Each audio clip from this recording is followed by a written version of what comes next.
is for volatility. Marketplace Morning Report is supported by Amazon Business, aiming to help save time by offering smart business buying solutions so there's more time to focus on growing the business and less time doing the admin. More at AmazonBusiness.com. From Marketplace, I'm Sabri Benishore, in for David Brancaccio. Volatility in a sec. First, Boeing. Today is part 2 of the National Transportation Safety Board's 2-day hearing on quality and safety in Boeing's manufacturing process, prompted by the mid-flight fuselage blowout on an Alaska Airlines plane in January. Some new details have emerged on the challenges facing the plane maker and one of its key suppliers. Marketplace's Nova Safo has more. At the hearing, Boeing said it's come up with a redesign of its door plugs on MAX planes to prevent them from being mistakenly installed on fuselages without bolts. That's the cause of the Alaska Airlines blowout. The hearing also provided accounts from Boeing employees saying they were rushed at work.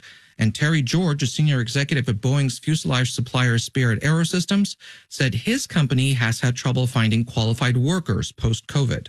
5 years ago, 95% of the fuselage we brought in had sheet metal experience in assembly. Now it's completely opposite. It's, a 5%. As a result, Spirit has had to increase training. Today, the hearing is scheduled to focus on Boeing's and Spirit's safety and quality management systems and on FAA oversight of the two companies. I'm Nova Safo for Marketplace.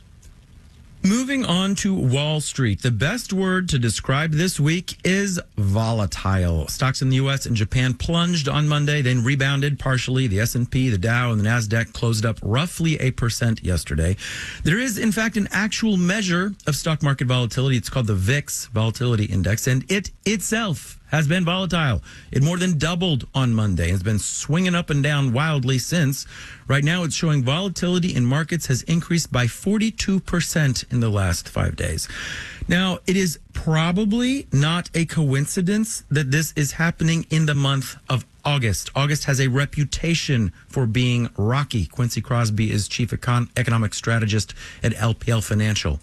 It's considered that the markets are slower in August.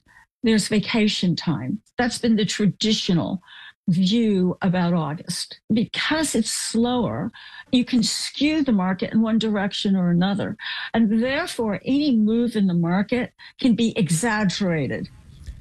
Investors are checked out. They have left the pool. And if there are fewer people in the pool, the splashes are more noticeable. This time around, it was a lackluster jobs report that spurred fears of recession. Last year, it was when the credit agency Fitch cut the U.S. credit rating suddenly on August 1st.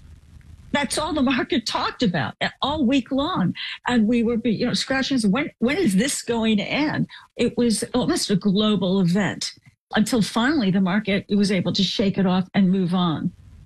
It took until November, 3 months later, for the S&P 500 to claw back its losses. The moral of this story is not, however, to rush to sell and get out as soon as things start to go south, Crosby says, because you risk losing out in the long run. There are only a handful of days in any market cycle that actually had the market keeping its gains. And this is statistical, it's empirical. And if you're not in for those days, you stand to lose a bit of that gain. That's Quincy Crosby at LPL Financial. So what fresh August mood swing are markets bringing us today? Let's do the numbers. The FTSE in London is up 8%. That's not bad. Dow, S&P, and NASDAQ futures are also up in the 0.8 to 1 3/10% range. Dow futures up 294 points. The yield on the 10-year Treasury is 3.933%. Marketplace Morning Report is supported by Bitwarden. The Bitwarden Password Manager can help students and teachers returning to school log in securely across all accounts and devices. Available at bitwarden.com.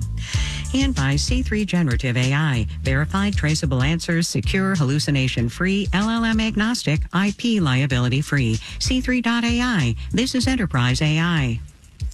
Today, we are returning to Kent County, Michigan, home to Grand Rapids, and pretty much the definition of a swing county. It went for Trump in 2016, then flipped to Biden in 2020. Yesterday, Marketplace's Nancy Marshall-Genzer reported on how individual consumers are feeling about the area's economy. Today, she talks to people from local businesses who say they are seeing signs of an economic slowdown in the region. Kent County is known for manufacturing office furniture, also car parts.